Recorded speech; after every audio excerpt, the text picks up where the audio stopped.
So, Brad, hopefully we answered your question there. He also wants to know why Philadelphia was horseman country, and if you think it would be horseman country in the present day. So, what say you about Philly? Brad's a Philly guy. Why was it horseman country? Well, there's a bunch of salty fellas and females in Philly, and they like their sports on the edge, cutting edge. They like rough, tough teams. They like tough guys. You know, the Rocky statue is in Philadelphia for a reason. It's just one of those cities that is blue collar, work all week, work your ass off, pay your bills on Saturday night and Sunday, go to a football game or a baseball game or to the wrestling matches. And when we first started going to Philly, we literally took that town away from the WWF through blood and guts.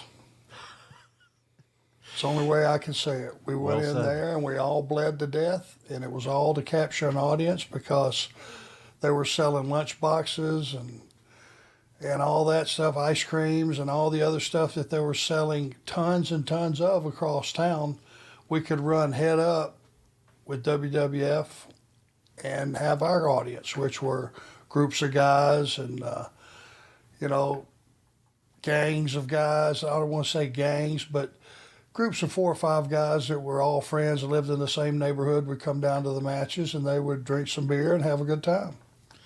Man, you nailed it. I mean, WWF's selling ice cream and wrestling buddies while you're selling stitches, bloody knuckles, and everything else. Just 2 different styles. And let's talk about it. Brad, you're from Philly. I mean, obviously everybody always says that you guys booed Santa Claus and roughed him up, at the Eagles game years and years ago.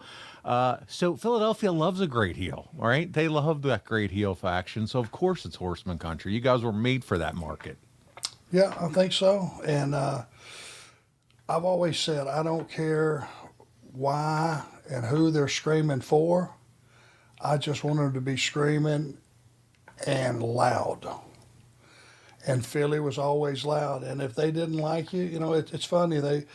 They may dislike, say, Pillman and Tom Zink because 2 good-looking guys, talented, the whole thing. Come right behind it, Dusty may come through the curtain and they go berserk. So it wasn't a bad guy, good guy thing. They liked who they liked. That's right.